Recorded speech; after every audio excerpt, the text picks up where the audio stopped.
కాబట్టి ఈ యొక్క అయితే యాకోబు అనే వ్యక్తి యేసుక్రీస్తు ప్రభు వారి లోకంలో ఉన్నప్పుడు యేసు ప్రభు నమ్ముకోలేదు.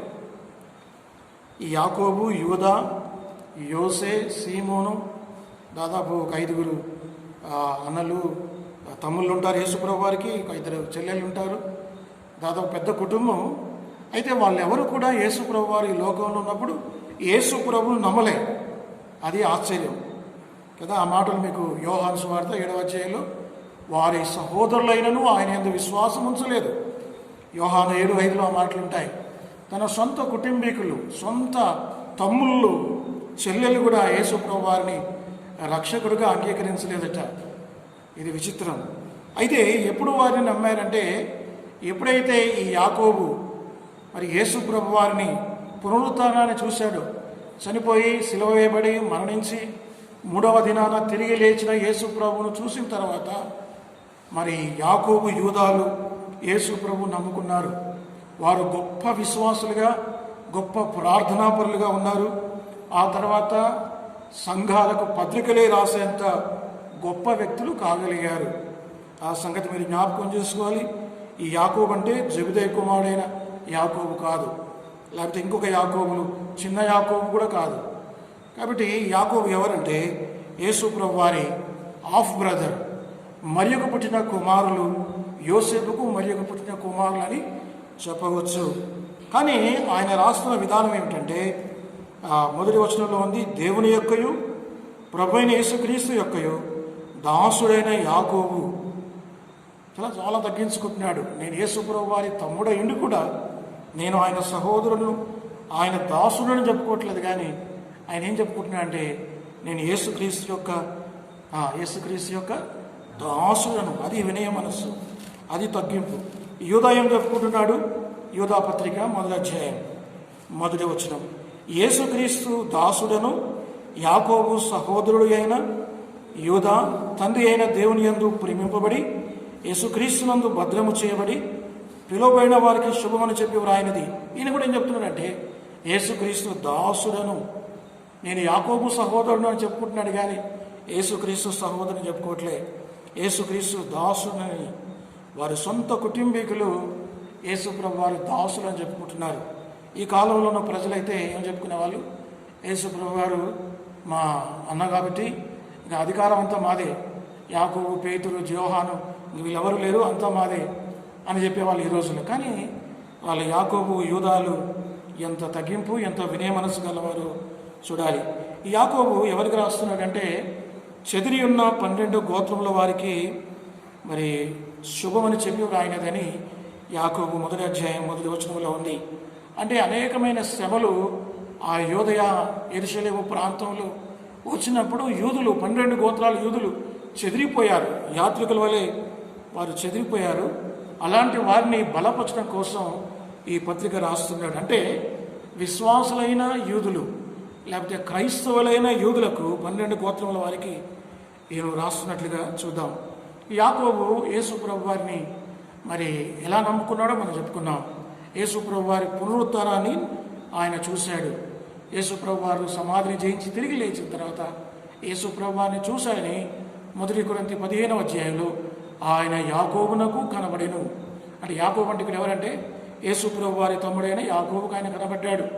కాబట్టి వీరందరూ కలిసి 120 మంది మేడగదిలో ప్రార్థన చేస్తున్నప్పుడు 10 దినాలు పరిశుద్ధాత్మ కొరకు కనిపెట్టుకొని ప్రార్థన చేస్తున్నప్పుడట వారితో పాటు యాకోబు, యూదా, యేసు తల్లి అయిన మరియ కూడా, అంటే యేసు ప్రభు వారి కుటుంబం కూడా వారితో కలిసి ప్రార్థన చేసింది.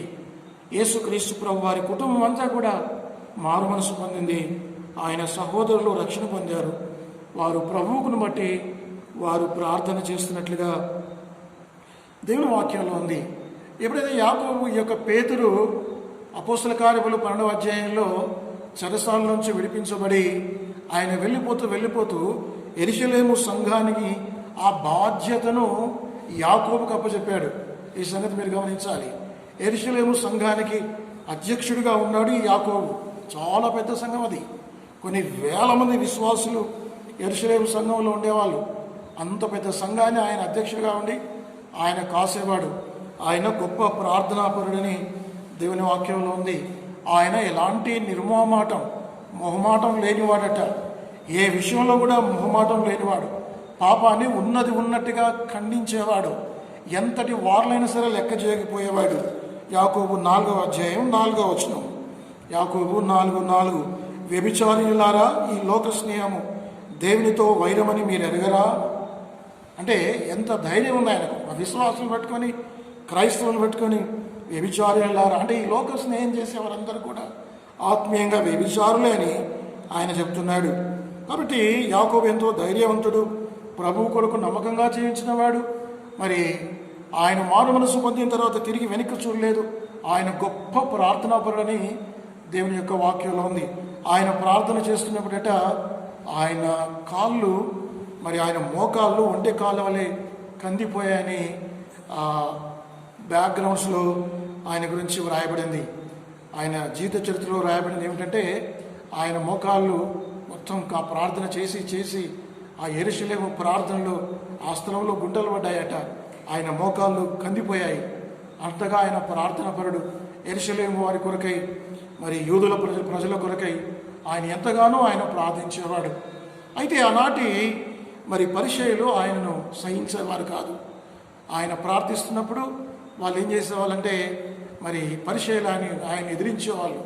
ఒక సందర్భంలో ఒక దినం మరి ఈ యొక్క అనేక మంది పరిచయులు ఈ యొక్క యాకోబును పట్టుకొని ఆ యొక్క దేవాలయం పైకి తీసుకుని వెళ్ళారు. ఆ దేవాలయం పైకి తీసుకుని వెళ్ళి ఆయన అక్కడి నుంచి కింద పడదోశారు. అప్పటికి ఆయన చనిపోతే కిందికి వచ్చి చాకలి వాళ్ళు ఉపయోగించి ఆ బెత్తాలు తీసుకొని వచ్చి ఆయనను కొట్టి చావగొట్టారు. ఆయన చనిపోతున్నప్పుడు చేసే ప్రార్థన ఏమిటాయంటే, యేసు ప్రభువా, వీరు ఏం చేస్తున్నారో వీరు ఎర్రరు కనుక వీరిని క్షమించు. యేసు ప్రభు వారు చేసినట్లుగా, స్టెఫను చేసినట్లుగా యాకోబు కూడా ప్రార్థన చేశాడట.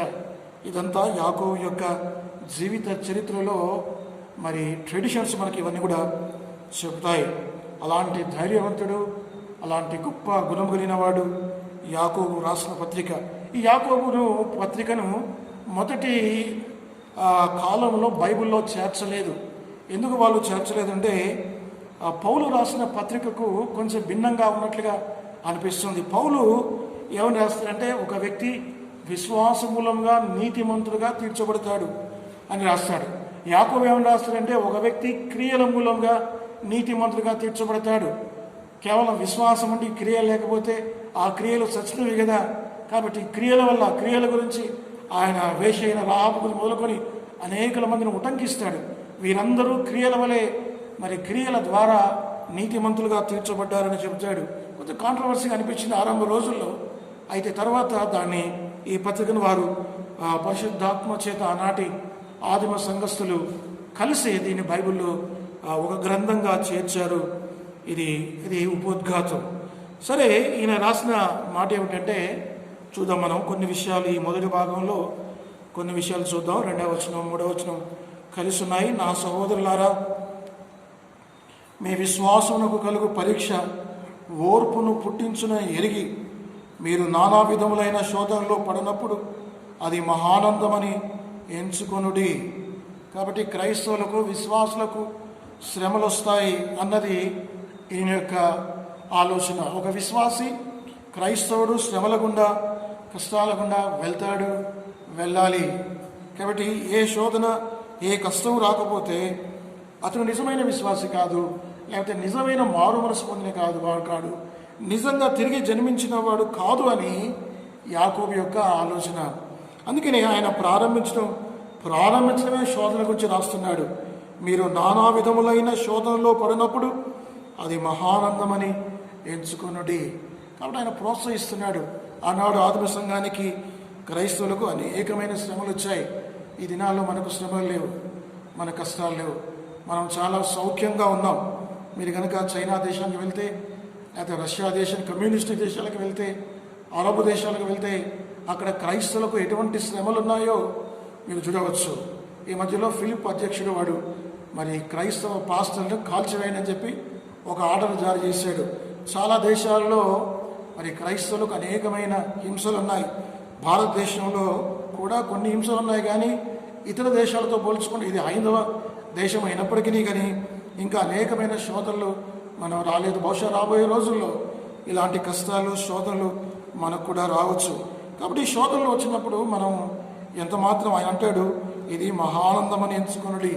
ఎందుకు మరి ఈ శోధనలు క్రైస్తవులకు వస్తాయంటే యేసు ప్రభువు వారు చెప్పారు ఏమంటే, మీకు ఆ లోకంలో మీకు శ్రమ కలుగును, ఆయనను ధైర్యము తెచ్చుకుని నేను లోకమును జయించినాను. యోహాను 16:33 యేసు ప్రభువు వారు ఈ మాట చెప్తాడు, నేను లోకమును జయించినాను, మీకు లోకంలో శ్రమ కలుగును అని యేసు ప్రభువు వారు చెప్తారు.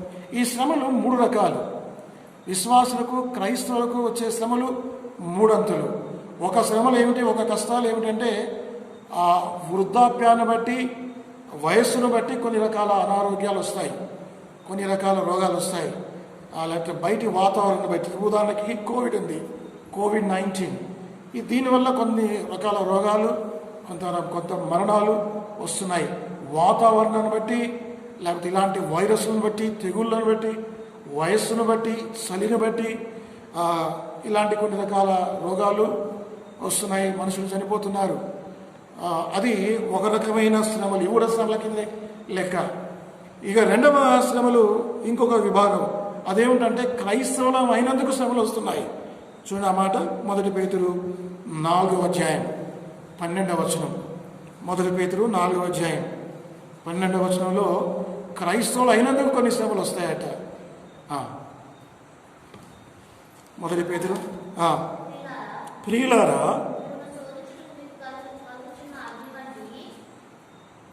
చదవమ్మా.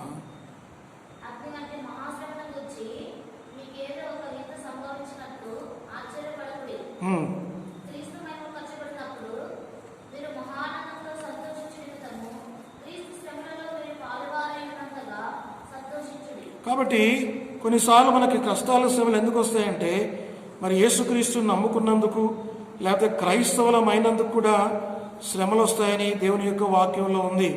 నువ్వు క్రైస్తవం అయితే నీకు శ్రమలు వస్తాయి, క్రైస్తవ పేరును బట్టి శ్రమలు వస్తాయని దేవుని యొక్క వాక్యంలో ఉంది.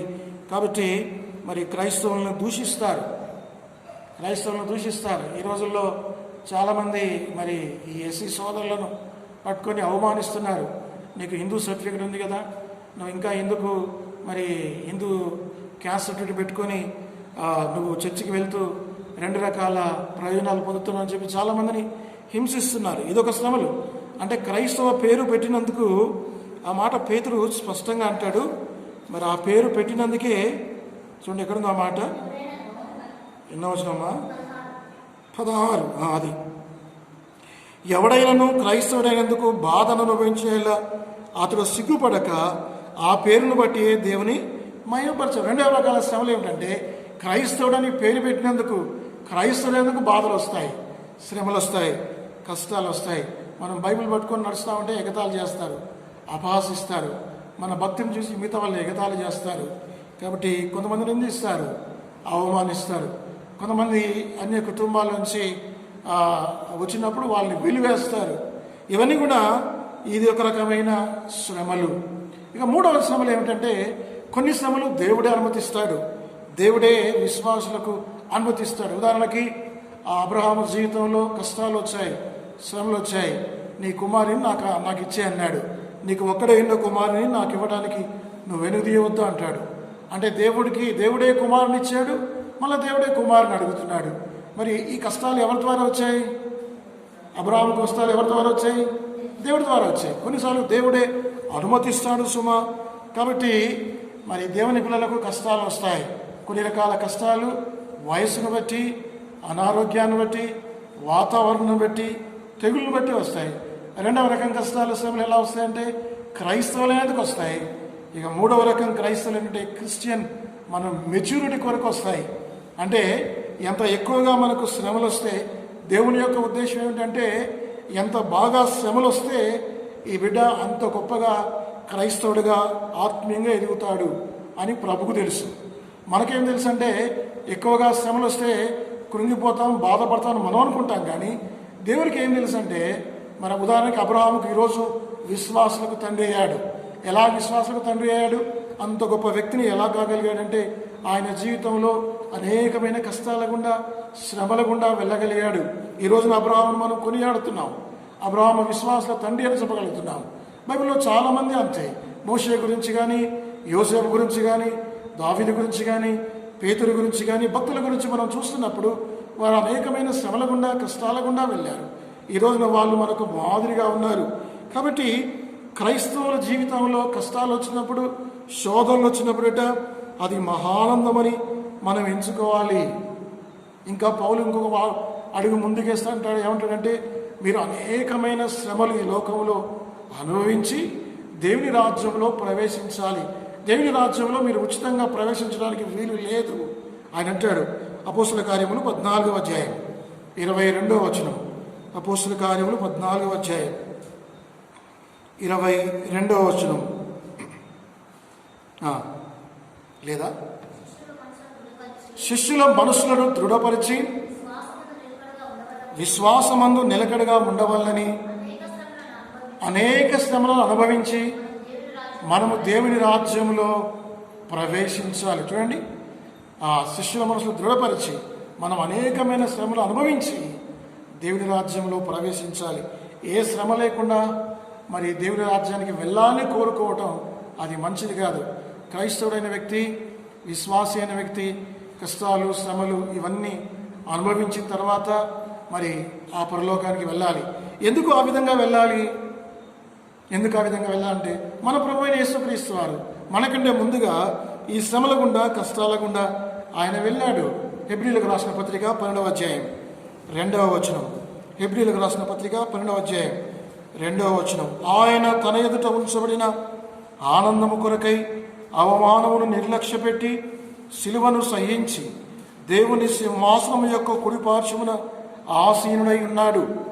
మీరు కాబట్టి ఇంకా చదువుతాను. మీరు అలసట పడకయు మీ ప్రాణములు విసుకయు ఉండినట్లు పాపాత్ములు తనకు వ్యతిరేకముగా చేసిన తిరస్కారమంతయు ఓర్చుకున్న ఆయనను తలంచుకోండి. ప్రభువైన యేసుక్రీస్తు వారు ఆయన ఏ విధంగా శ్రమపడ్డాడో, ఏ విధంగా ఆయన అవమానాన్ని నిర్లక్ష్య పెట్టాడో. ఎంతోమంది ఆయన అవమానపెట్టారు, అవమానపరిచారు, దయ్యంలో పట్టినవాడు అన్నారు, సమ్రుడయం అన్నారు. కానీ ప్రభు అవేవి కూడా లెక్క చేయలేదు. కాబట్టి ఆయన మన కొరకై మరి ఏ విధంగా శ్రమపడ్డాడో, ఎంతగా సిలువను సహించాడు.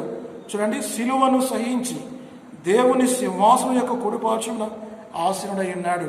యేసు ప్రభు వారు ఉచితంగా ఆయన పరలోకం వెళ్ళలేదు. ఏ కష్టం లేకుండా, ఏ శ్రమ లేకుండా, ఏ అవమానం లేకుండా, ఏ నింద లేకుండా పరలోకానికి వెళ్ళలేదు. పౌలు యొక్క ఉద్దేశం ఏంటంటే, మన ప్రభువు శ్రమల గుండా, కష్టాల గుండా పరలోకం రాజ్యం వెళ్ళినప్పుడు, దేవుని కుడిపార్శ్వమున ఆసీనుడైనప్పుడు, దేవుని మార్గంలో ఆయన అడుగుజాడల్లో మనం నడవాలి కనుక మనకు కూడా కష్టాలు వస్తాయి. పేతురు రాసిన మొదటి పత్రిక 4వ అధ్యాయం మొదటి పేతురు 2వ అధ్యాయం 21వ వచనం. మొదటి పేతురు 2:21. క్రీస్తు కూడా మీ కొరకు బాధపడి మీరు తన అడుగుజాడలందు నడుచుకున్నట్లు మీకు మాదిరి ఎంచిపోయాను. ప్రభువైన యేసుక్రీస్తు వారు ఆయన శ్రమపడ్డాడు. వీటన్నిటిని బట్టి మరి యాకోబు ఏమంటాడంటే, శ్రమలు వచ్చినప్పుడు, కష్టాలు వచ్చినప్పుడు మీరు కృంగిపోకూడదు, మీరు నిరాశలోనికి కాకూడదు, డిప్రెషన్ కాకూడదు. కానీ మీరు ఏం చేయాలంటే, మీరు అది మహానందమని ఎంచుకోవాలి. విశ్వాసులు ఆ స్థాయికి రావాలి. ఎప్పుడు వస్తారు ఆ స్థాయికి? ఏదైనా జబ్బు వచ్చిందనుకోండి, ఏదన్నా శ్రమ వచ్చింది, ఏదన్నా ఓటమి వచ్చింది, ఏదన్నా నష్టపోయామనుకోండి, మనం ఏమనుకుంటాం? నాకు చాలా బాగైంది అనుకుంటామా? ఎవరు అనుకోరు. కానీ ఆ స్థాయిలోకి రావాలి, అంత స్పిరిచువల్ మెచ్యూరిటీలోకి రావాలని దేవుని యొక్క వాక్యం చెబుతుంది. కొన్నిసార్లు ఈ శ్రమల ద్వారా మన సాధారణమైన విశ్వాసం అమూల్యమైన విశ్వాసంగా మార్చబడుతుంది. మొదటి పేతురు 1వ అధ్యాయం 7వ వచనం. పేతురు రాసిన మొదటి పత్రిక 1వ అధ్యాయం 7వ వచనంలో ఆయన అంటాడు, నశించుపోవు సువర్ణము అగ్ని పరీక్ష వలన శుద్ధపరచబడుచున్నది కదా, దానికంటే అమూల్యమైన మీ విశ్వాసము ఈ శోధనల చేత పరీక్షకు నిలిచినదై యేసుక్రీస్తు ప్రత్యక్షమైనప్పుడు మీకు మెప్పును, మహిమయు, ఘనతయు కలుగుటకు కారణమగును. కాబట్టి సాధారణమైన విశ్వాసము శోధనలు, కష్టాలు వచ్చినప్పుడట ఏ విధంగా మారుతుంది?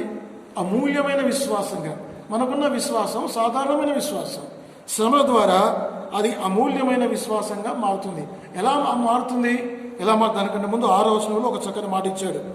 ఏమని ఇచ్చాడంటే, 7వ వచనం, నశించిపోవు సువర్ణము అగ్ని పరీక్ష వలన శుద్ధపరచబడుచున్నది కదా. కాబట్టి బంగారం అనేది మెలిమి బంగారం ఎట్లా అవుతుంది? ఎప్పుడవుతుంది? ఈ కంసాలి వాడు దాన్ని తీసుకొని దాంట్లో వేసినప్పుడు, అగ్నిలో వేసినప్పుడే. అదేవిధంగా మరి నీ విశ్వాసం, నా విశ్వాసం అమూల్యంగా మార్చబడాలంటే అది ఏంటంటే మూసకు తగినది అది. కాబట్టి చూడండి ఆ మాట, యోబుకు రాసిన పత్రిక, యోబు గ్రంథం 23వ అధ్యాయం 10వ వచనంలో యోబు తన అనుభవాన్ని చెబుతున్నాడు. యోబు 23, నేను నడుచు మార్గము ఆయనకు తెలియను, ఆయనను శోధించిన తర్వాత, చూడండి ఇక్కడ రాయబడిన మాటలు, ఆయన నన్ను శోధించిన తరువాత నేను సువర్ణం వలె కనబడుదును. యోబు కష్టాల గుండా, శ్రమల గుండా వెళ్ళిన తర్వాత ఆ మాలిన్యం అంతా కొట్టుకొని పోయింది.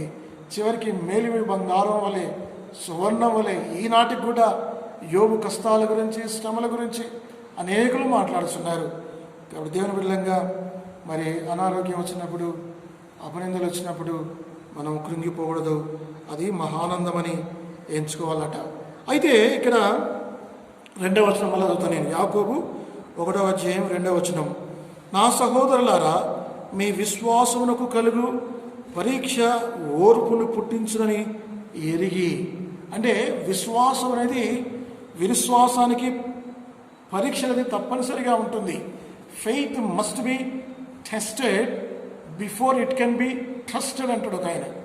Faith must be tested before it can be trusted. అంటే నీ విశ్వాసము ఎంత నాణ్యమైనదో, ఎంత క్వాలిటీతో తెలియాలంటే ఆ విశ్వాసానికి పరీక్ష అవసరం. ఉదాహరణకి దీన్ని అర్థం చేసుకోండి, నేను చెప్తాను. యేసుప్రభు వారి శిష్యులు యేసుప్రభు వారి బోధలు, పరలోక సత్యాలు విన్నారు.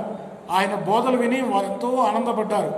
ఎంత ఆనందపడ్డారంటే, ఇలాంటి రాజ్య మర్మాలు పూర్వకాలం భక్తులకు లేకపోతే ప్రవక్తలకు కూడా ఇలాంటి భాగ్యం దొరకలేదు. మాలాంటి పామరులకు ఇలాంటి గొప్ప గొప్ప మాటలు, ఇలాంటి గొప్ప గొప్ప ఉపమానాలు దొరికే భాగ్యం ఉందని వాళ్ళు సంతోషపడ్డారు. కానీ అయితే వారి విశ్వాసం అంతా నిండిపోయింది. యేసుప్రభు వారి మాటల ద్వారా వాళ్ళకి ఏమొచ్చింది? వారి హృదయాల్లో చెప్పండి, వినుట ద్వారా విశ్వాసము. అంటే యేసుప్రభు వారి మాటలు, యేసుప్రభు వారి బోధలు, యేసుప్రభు వారి ఉపమానాలు వినుట ద్వారా వారికి ఏమొచ్చింది? విశ్వాసం వచ్చింది. అంటే వారి హృదయం అంతా విశ్వాసముతో నిండిపోయింది. అయితే అందరితో సరిపోలే. యేసుప్రభు వారు మీ హృదయం అంతా విశ్వాసంతో నిండిపోయింది కదా అని వదిలేయాలి. యేసుప్రభు ఏం చేసినట్టే, ఇప్పుడు మీ విశ్వాసానికి పరీక్ష కావాలి అని చెప్పి ఆయన పరీక్ష పెట్టాడు. ఏం పరీక్ష పెట్టాడు? యేసుప్రభు వారు ఆ గలిలయ సముద్రంలో వెళ్తున్నప్పుడు ఆయన పడుకున్నాడు. అప్పుడు గాలి, తుఫాను సముద్రం మీదకి వచ్చినప్పుడు మీరు భయపడ్డారు. యేసుప్రభు వారు లేచి వాళ్ళతో ఒక మాట చెప్పాడు. ఏమన్నాడు? ఆయన వారి అల్ప విశ్వాసులారా, ఏమన్నాడు? అల్ప విశ్వాసులారా, మీరెందుకు సందేహపడుతున్నారు? ఎందుకు భయపడుతున్నారు? అంటే వారి విశ్వాస పరీక్షలో వారు ఏమైపోయారు? ఓడిపోయారు. అంటే విశ్వాసానికి పరీక్ష తప్పనిసరిగా ఉంటుంది. పిల్లలు పరీక్షలు రాస్తారు. ఈ సంవత్సరం కరోనా వల్ల పరీక్షలు రాయలేదు, కానీ సంవత్సరం అంతా రాసిన తర్వాత సంవత్సరం చివరిలో వాళ్ళకి పరీక్షలు పెట్టాలి. ఏ పరీక్ష పెట్టకుండా ఫెయిల్ చేస్తే, పాస్ చేస్తే ఏమవుతుంది? సుప్రీంకోర్టు ఒప్పుకోలేదు. మీరు 10th వాళ్ళని పాస్ చేస్తే చేశారు కాబోళ్ళు, ఇంటర్మీడియట్లు పాస్ చేశారు. కానీ డిగ్రీ, అండర్ గ్రాడ్యుయేట్స్ మాత్రం ఎట్టి పరిస్థితుల్లో వాళ్ళు పరీక్షలు రాయకుండా వాళ్ళని పీజీలోకి పంపకూడదు. ఇది చాలా ప్రమాదం. కాబట్టి ఏం చేసిందంటే సుప్రీంకోర్టు పరీక్షలు తప్పనిసరిగా పెట్టాలని చెప్పి ఆర్డర్ ఇచ్చింది. ఇంకా ఆ తర్వాత యూనివర్సిటీ గ్రాంట్ అవన్నీ కూడా ఇదంతా మనకు తెలుసు. ఇప్పుడు పరీక్షలు పెడతారు రేపు ఎల్లుండు. కాబట్టి పరీక్షలు అనేవి వీళ్ళు చదువుకునే పిల్లలకి ఎంత ప్రాముఖ్యమో మనం కూడా స్కూల్లో ఉన్నాం. We are in the school of faith. We must be tested. We should write the exam of faith. We must pass in that exam. అప్పుడే దేవుడికి మనకు, అందుకే ఇందాక పేతురు అన్నాడు, మీకు మెప్పును ఘనతయు మహిమయు కలుటకు కారణమగును అని 1:7 ఆయన చెప్తున్నాడు. మొట్టమొదటిగా విశ్వాసం అనేది పరీక్షించబడాలి. ఉదాహరణకి యోనా అని ఒక భక్తుడు ఉన్నాడు. ఆయన విశ్వాసం పరీక్షించబడింది, ఆయన ఫెయిల్ అయిపోయాడు. శిష్యుల విశ్వాసం పరీక్షించబడింది, ఫెయిల్ అయిపోయారు. ఉదాహరణకి షడ్రక్ మెషక్ అబద్ధంగా ఉన్నారు. వారి విశ్వాసానికి పరీక్షలు వచ్చింది. వారి పరీక్షలో మరి వారు నిలదొక్కున్నారు. వారికి విజయం వచ్చింది. యేసుప్రభువు వారి విశ్వాసాన్ని ఘనపరిచాడు. కాబట్టి మొట్టమొదటిగా మనం ఏం గమనించాలంటే, యాకోబు రాసిన పత్రిక 1వ అధ్యాయం 2వ వచనంలో మీ విశ్వాసమున కలుగు పరీక్ష. గమనించారా? మీ విశ్వాసమున కలుగు పరీక్ష అంటే విశ్వాసానికి పరీక్ష ఉంటుంది. మీరు ఎంత గొప్ప సీనియర్ విశ్వాసులైనా సరే మన విశ్వాసానికి పరీక్ష ఉంటుంది.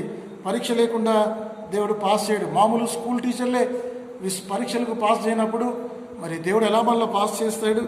కాబట్టి భక్తులైన అనేక మంది ఈ పరీక్షల గుండా వెళ్ళారు. అగ్ని వంటి మహాశ్రమల గుండా వాళ్ళు వెళ్ళారు. ఇక రెండవది ఏంటంటే, ఈ పరీక్షలు అనేవి అవి మనల్ని పాడు చేయడానికి రావు, అవి మనల్ని నాశనం చేయడానికి రావు కదా. చూడండి, ఆ మాట రోమా 8:28 మీకు చదివిన బాగా తెలిసిన మాట, ఈ సందర్భంలో చదవాల్సిన మాట. రోమా 8:28 దేవుని ప్రేమించిన వారికి అనగా పిలువబడిన వారికి మేలు కలుగుటకై సమస్తమును సమకూడు జరుగుతున్నామని. కాబట్టి శ్రమలు శోధనలు వచ్చినప్పుడు విశ్వాసులకు ఏం కలుగుతుంది? అంతిమంగా ఏం కలుగుతుంది? మేలు కలుగుతుంది. ప్రారంభంలో చాలా కష్టం అనిపిస్తుంది. ఉదాహరణకి యాకోబు గురించి మాట్లాడదాం. యాకోబు అంటే ఇశ్రాయేలు 12 గోత్రాలకు కర్త. ఈ యాకోబు మంది ఆ దేశంలో కరువు వచ్చింది. కరువు వచ్చినప్పుడు మరి తినడానికి ఏమీ లేదు. అయితే అక్కడ ఈజిప్ట్లో, ఐగుప్తులో యోసేపు ప్రధానమంత్రిగా ఉన్నాడు. అక్కడ ధాన్యం సమృద్ధిగా ఉంది. అప్పుడు ఈ యాకోబు అన్నాడు, తన కుమారులకు చెప్పాడు, మీరు వెళ్ళి ధాన్యాన్ని కొనుక్కోరండి అని చెప్పాడు. కొనుక్కోరమని చెప్పిన తర్వాత తీరా అక్కడికి వెళ్ళిన తర్వాత యోసేపు తన అన్నలను గుర్తుపట్టి అక్కడ షిమ్యోన్ను బంధిస్తాడు. తిరిగి వెళ్ళేటప్పుడు ధాన్యం పెట్టి వాళ్ళ రూకలు వాళ్ళకిచ్చి, ఈ యోసేపుకి ఆలోచన ఏమిటంటే, తన తమ్ముడైన సొంత తమ్ముడు ఎవరైనా బెన్యామీను చూడాలని కోరికపడుతుంది. వీళ్ళు కనుక ఈ 10 మంది వెళ్ళిపోతే మరి బెన్యామీను రాడు కదా అని చెప్పి ఒకరిని బంధిస్తాడు. షిమ్యోను బంధించేసి అక్కడి నుంచి మిగతా వాళ్ళని పంపించేస్తాడు. అప్పుడు వాళ్ళు వచ్చి చెప్తాడు, ఆ కుమారులు వచ్చి యాకోబు చెప్తారు, అయ్యా మేము వెళ్ళాము, ఆ దేశ ప్రధానమంత్రి షిమ్యోను బంధించాడు, మేమేం చేస్తామంటే, అప్పుడు యాకోబు బాధపడతాడు. ఏమిటి, ఎందుకు నాకు ఇలా జరుగుతుంది? నాకన్నీ 42వ అధ్యాయం, ఆదికాండం 42వ అధ్యాయం చూడండి ఆ మాటలు. ఆదికాండం 42, నాకన్నీ ప్రతికూలముగా జరుగుతున్నవి.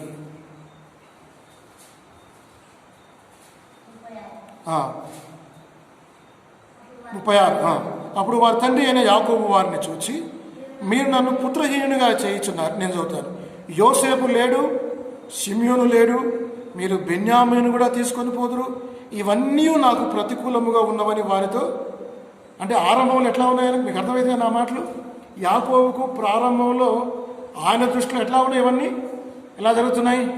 అనుకూలంగా ఉన్నాయా, ప్రతికూలంగా ఉన్నాయా? ప్రతికూలంగా ఉన్నాయి. కానీ అంతిమంగా దేవుడు అనుకూలంగా మార్చాడు. నేను చెప్పేది ఏమిటంటే, ఈ కష్టాలు, శ్రమలు, శోధనలు మనకు అప్పుడు ఆ సమయంలో ప్రతికూలంగా ఉన్నట్టుగా, కష్టంగా ఉన్నట్టుగా అనిపిస్తుంది, కానీ అంతిమంలో మనకు దేవుడు మేలు చేస్తాడు.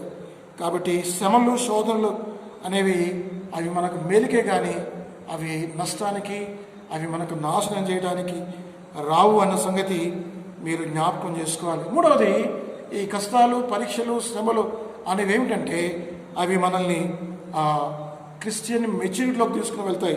రోమీయులకు రాసిన పత్రిక 5వ అధ్యాయం 3వ వచనం. రోమా 5:3 వచనం. శ్రమ ఓర్పును, ఓర్పు పరీక్షను, పరీక్ష నిరీక్షణను కలగజేయనని ఎరిగి శ్రమలయందును అతిశయపడతాము. ఇప్పుడు నిరీక్షణ ఎట్లా వచ్చింది ఆయనకు? ఒక వ్యక్తికి నిరీక్షణ ఎట్లా వస్తుంది? నిరీక్షణ అంటే అర్థం ఏంటిది? నిరీక్షణ అంటే మెచ్యూరిటీ. ఇప్పుడు నేను యేసుక్రీస్తు ఆయన వస్తున్నాడు అన్న నిరీక్షణ నాకు ఎప్పుడు కలుగుతుంది అంటే, మామూలుగా అందరిలాగా నేను అట్లా కాదు. నిజమైన నిరీక్షణ నిజంగా నేను ఎప్పుడు నమ్ముతానంటే, ఎప్పుడు శ్రమ రావాలి, ఆ శ్రమ ద్వారా ఓర్పు రావాలి, ఆ ఓర్పు పరీక్ష రావాలి, ఆ పరీక్ష నిరీక్షణ రావాలి. అంటే ఒక క్రైస్తవునికి మెచ్యూరిటీ రావాలి అంటే, మరి అతను ఆత్మీయంగా ఎదగాలంటే ఈ పరీక్షలు అవసరం అన్న సంగతి మీరు జ్ఞాపకం చేసుకోవాలి. ఇది ఒక భాగం. సరే, ఇప్పుడు మనం ఇంకొక భాగాన్ని చదువుదాం. 5వ వచనం చదువుదాం. యాకోబు రాసిన 1వ అధ్యాయం 5వ వచనం. అంతకన్నా ముందుగా 4వ వచనంలో కూడా ఇంకొక మాట నేను చెప్పి ముందుకెళ్తాను. మీరు సంపూర్ణులను అనునాంగులను ఏ విషయంలోనూ కొదవలేని వారిని ఉన్నట్లు ఓర్పు తన క్రియను కొనసాగింపనీయడి. ఓర్పు అనేది చాలా అవసరమట. ఓపిక అవసరం. ఉదాహరణకి ఈ ఓర్పు లేకపోవటం వల్ల మరి చాలామంది నష్టపోయారు. అబ్రహాం ఓర్పు లేకపోవటం వల్ల నష్టపోలేదా? ఆ ఓపిక లేకపోవటం వల్ల ఆయన పరిగెత్తుకుని వెళ్ళి హాగరుతో పోయాడు. హాగరు కుమారుని కన్నది. ఇక ఆ తర్వాత అన్ని కష్టాలే, అన్ని శ్రమలే. ఆ కుటుంబంలో నేటి కూడా అరబ్బులకు మరి యూదులకు శ్రమలు ఎందుకు వచ్చాయి? నేటి కూడా ఈ వైరం ఎలా వచ్చింది? ఎక్కడ ప్రారంభమైంది ఇదంతా? దీనికి కారణం ఎవరు చెప్పండి? దీనికి కారణం ఎవరు? అబ్రహాముకు ఓపిక లేకపోవడాన్ని బట్టి దేవుడు వాగ్దానం ఇచ్చాడు, నువ్వు శారా ద్వారా కుమారుని కంటావని చెప్పినప్పటికీ ఆయన తొందరపడి ఓర్పు లేని కారణంగా ఓపికతో క్రియను కొనసాగించాలని దేవుని యొక్క వాక్యం చెబుతుంది. అదేవిధంగా మరొక వ్యక్తి ఓర్పు లేని కారణంగా నష్టపోయిన వ్యక్తి మోషే 40 సంవత్సరాలు ఆయన పుట్టి పెరిగి ఆయన సకల విద్యలు అభ్యసించిన తర్వాత దేవుడు ఆయన్ని సిద్ధపరిచాడు. అలాంటి పరిస్థితులు ఆయన ఏం చేశాడంటే తొందరపడి ఒక ఐగుప్తుని కొట్టి చెప్పినందుకు ఓపిక లేకపోవడం వల్ల ఇంకొక 40 సంవత్సరాలు ఆయన వెయిట్ చేయాల్సి వచ్చింది. ఒకవేళ ఆయన ఓపిక పెట్టి ఆ ఐగుప్తుని కొట్టి చంపకపోతే, తమ్ముడు what are you watching in the mobile? John Willy, what are you watching? Don't watch anything. ఈ మోషే ఏం చేసిందంటే, ఒకవేళ ఆయన తొందరపడి ఆ ఐగుప్తిని కొట్టి వస్తూనే ఉంటాయి, వస్తుందంటే పోదాం. After we can watch these things. అవి కాన్సన్ట్రేట్ చేయండి. అయితే ఇప్పుడు ఈ మోషే కొట్టి చంపకపోతే ఏమైంది తెలుసా మీకు? ఏమైందంటే అప్పుడు ఆయనకు అవకాశం వచ్చేది. ఎప్పుడు అంటే ఇశ్రాయేలు ప్రజలను ఐగుప్తు దాసత్వంలోంచి విడిపించే అవకాశం ఒక 40 సంవత్సరాల ముందే ఆయనకు వచ్చేది. ఐగుప్తుని కొట్టి చంపడం వల్ల, తొందరపాటు వల్ల పారిపోయాడు. హత్య చేయడం అనేది దేవుని చిత్తం కాదు, నరహత్య చేయరాదు. అయితే 40 సంవత్సరాలు వెయిట్ చేయాల్సి వచ్చింది.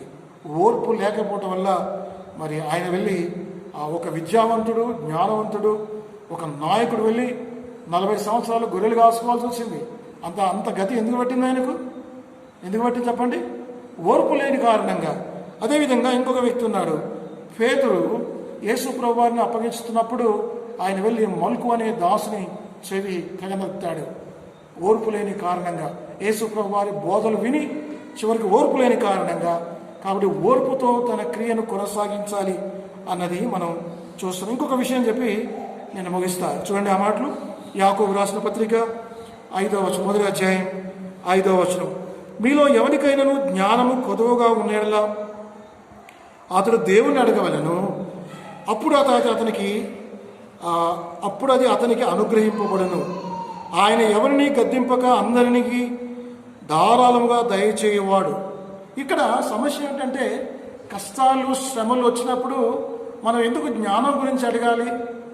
ఎందుకు కృప గురించి అడగకూడదు? లేకపోతే ఎందుకు విడుదల గురించి అడగకూడదు? అయితే మరి యాకోబు అంటున్నాడు, మీకు కష్టాలు వచ్చినప్పుడు, శ్రమలు వచ్చినప్పుడు, నిందలు వచ్చినప్పుడు మీరు దేని గురించి ప్రార్థన చేయాలంటే జ్ఞానం గురించి ప్రార్థన చేయండి. అంటే ఈ కష్టాల గుండా, శ్రమల గుండా నేను ఏ విధంగా విడిపించబడాలో జ్ఞానం అవసరం. జ్ఞానం లేకపోతే మరింత కష్టాలు. కాబట్టి అడగాలి అని చెప్తున్నాడు. ప్రార్థన గురించి కొన్ని విషయాలు ఆయన రాస్తున్నాడు.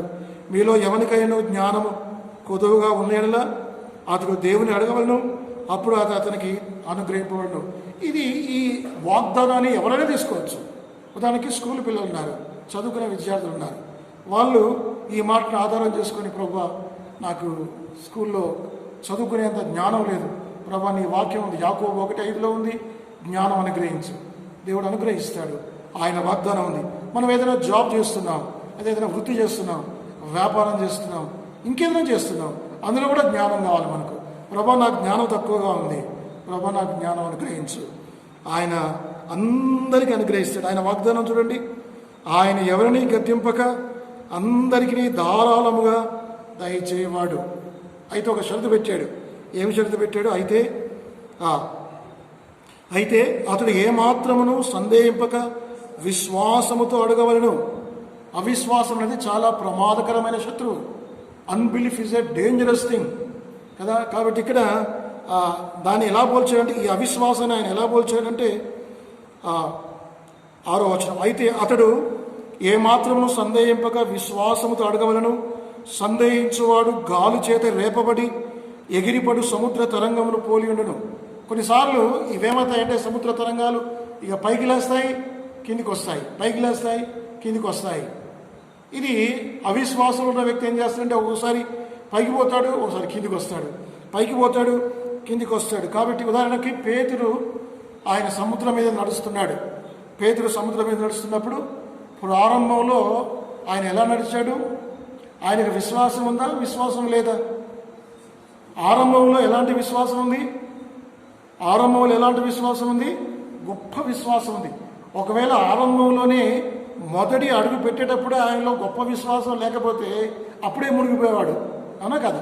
కాబట్టి ప్రారంభమేమో గొప్ప విశ్వాసం ఉంది, తీరా సగం దూరం పోయేసరికి యేసు ప్రభు మీద దృష్టి పోయింది. దృష్టి పోయి గాలిని సముద్రాన్ని చూడటం మొదలుపెట్టాడు. మొదలుపెట్టినప్పుడు అప్పుడే వచ్చినట్టు ఆయనకు అల్ప విశ్వాసం వచ్చింది. He started with great faith, ended up with little faith అని ఉంది ఇంగ్లీష్లో. అంటే గొప్ప విశ్వాసంతో ప్రారంభించాడు, అల్ప విశ్వాసంతో ముగించాడు. కాబట్టి మరి అవిశ్వాసం అనేది చాలా ప్రమాదకరమైంది. యేసుప్రభుకు యేసుప్రభు అంటాడు, ఏమని స్టేట్మెంట్ ఇచ్చాడు? అల్ప విశ్వాసి. చెప్పండి, పేతురు పట్టుకుని యేసుప్రభు ఏం స్టేట్మెంట్ ఇచ్చాడు? అల్ప విశ్వాసి, ఎందుకు సందేహపడుతుంది అంటే పేతురులో అధిక విశ్వాసం ఉన్న ఈ పేతురు అల్ప విశ్వాసం వచ్చింది.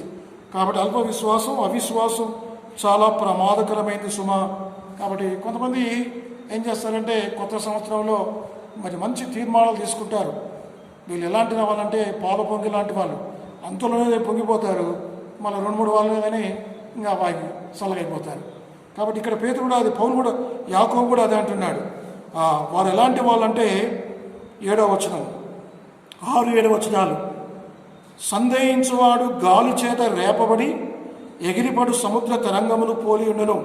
అటు మనుషుడు ద్విమనస్కుడై తన సమస్త మార్గములందు అస్థిరుడు గనుక ప్రభు వల్ల తనకేమైనా దొరుకునని తలంచరాదు. ఎఫెసీయులకు రాసిన పత్రిక 4వ అధ్యాయం 14వ వచనం. ఎఫెసీ 4:14. ఎఫెసీ 4:14. అందువలన మన మీదట పసిపిల్లలమై ఉండి మనుషుల మాయోపాయముల చేత వంచనతోనూ తప్పు మార్గమునకు లాగు కుయుక్తితోనూ గాలికి కొట్టుకొని పోవున్నట్లు కల్పింపబడిన ప్రతి ఉపదేశమునకు ఇటు అటు కొట్టుకొని పోవచ్చు, అల్ల చేత ఎగరగొట్టబడిన వారమైనట్లుండక. ఇది చాలు, ఇటు పడితే అటు పోవటం కాదు. స్థిరమైన విశ్వాసం మనకు అవసరం, అస్థిరులుగా ఉండకూడదు. కాబట్టి అడిగేవాడికి మొట్టమొదటిగా మరి యాకోబు ఏమంటాడంటే అడగాలి. యాకోబు ఏమంటాడు? మీకు జ్ఞానం కావాలంటే ఏం చేయాలి? మీరు అడగాలి. మరి ఎలా అడగాలో కూడా చెప్తాడు. ఎలా అడగాలి? విశ్వాసంతో అడగాలి, అవిశ్వాసంతో సందేహంతో అడగకూడదని దేవుని యొక్క వాక్యంలో ఉంది. ఇక చివరి భాగం ఇది చెప్పి నేను ముగిస్తాను. చూడండి, 9-11 వరకు నేను చదువుతాను. దేవుడైన సహోదరుడు తనకు కలిగిన ఉన్నత దశ యందు అతిశయింపవలను, ధనవంతుడైన సహోదరుడు తనకు కలిగిన దీనదశ యందు అతిశయింపవలను. ఇదంతా ఎట్లా వస్తుంది? ఈ మెచ్యూరిటీ, ఈ ఆలోచన. కొన్నిసార్లు కొంతమంది డబ్బు ఎక్కువ ఉన్నప్పుడు సంతోషపడతారు, ఏమీ లేనప్పుడు నిరాశలు పడతారు. చేతిలో పైసలు ఉంటే చాలా సంతోషం, ఆనందం ఉంటుంది. చేతిలో ఏమీ లేనప్పుడు ఏమొస్తుంది? విచారం వస్తుంది. ఉద్యోగస్తులు ఫస్ట్ నాడు చాలా హ్యాపీగా ఉంటారు, ఇక 30-31 నాడు చాలా విచారంగా ఉంటారు. కాబట్టి ఈ సమభావం, ఈ సమదృక్పథం రావాలంటే ఏం చేయాలంటే మెచ్యూరిటీ రావాలి. మెచ్యూరిటీ రావాలంటే ఏం చేయాలంటే మరి శోధనలు, కష్టాలు గుండా వెళ్ళాలి. సరే, చివరికి శోధనలు, కష్టాలు, శ్రమలు వస్తాయి. వచ్చినప్పుడు నేను వాటిని సహిస్తే నాకేం లాభం? విశ్వాసకి శోధనలు వస్తాయని చెప్తున్నావు, కష్టాలు వస్తున్నాయని చెప్తున్నావు. అవన్నీ వచ్చి ఎలా ఎదుర్కోవాలో మన దృక్పథం ఇవన్నీ చెప్పాం కదా. వీటన్నిటిని ఎదుర్కొంటే మనకి ఏం లాభం అంటే చివరికి ఒక మాట రాయబడేది 12వ వచనం. అందరం కలిసి చదువుదాం. యాకోబు 1:12. శోధన సహించువాడు ధన్యుడు, అతడు శోధనకు నిలిచిన వాడై ప్రభు తన్ను ప్రేమించు వానికి వాగ్దానం చేసిన జీవ కిరీటం పొందును. అది ఫలితం. శోధన వల్ల ఫలితం ఏమిటంటే అతడు ధన్యుడు. శోధనకు నిలిచేవాడు ధన్యుడట. అది ఒకటి. రెండవది ఏమిటంటే శోధనకు నిలిచిన వాడు ప్రభువు వాగ్దానం చేసిన జీవ కిరీటాన్ని పొందుతాడు. కాబట్టి శోధన వచ్చినంత మాత్రాన, నిరాశ, కష్టాలు వచ్చినంత మాత్రాన మనకేమి నష్టం లేదు. దేవుడు జీవ కిరీటాన్ని ఇస్తాడు. దేవుడు ఏదైతే వాగ్దానం మనకు చేస్తాడో అవన్నీ మనకి ఇస్తాడు. కాబట్టి శోధనలు, కష్టాలు వచ్చినప్పుడు మనం ఏ విధంగా కృంగిపోకూడదు, నిరాశపడకూడదు, కానీ దేవుని వైపు చూడాలి, దేవుని మీద ఆధారపడాలి. మరి ఆ దేవుని ప్రభువా ఈ శోధనలు ఎదుర్కొనే జ్ఞానం నాకు అనుగ్రహించి ప్రభువా అని ప్రార్థన చేయాలి. అప్పుడు దేవుడు జ్ఞానాన్ని ఇస్తాడు. ఆ కష్టాల గుండా, శ్రమల గుండా మునిగిపోతున్న పేతురును ప్రభు లేవనెత్తాడు. లేవనెత్తడం లేదా? అలాగే మునిగిపోతున్న విశ్వాస జీవితంలో మునిగిపోతున్న మనల్ని కూడా ప్రభు లేవనెత్తాడు. కావలసింది ఏమిటంటే మన శోధనను ధైర్యంగా ఎదుర్కోవాలి, ప్రభువుని అడగాలి. అప్పుడు ప్రభు మనకు సహాయం చేస్తాడు. దేవుడి వాక్యమును దీవించును గాక. ప్రార్థన చేస్తాడు.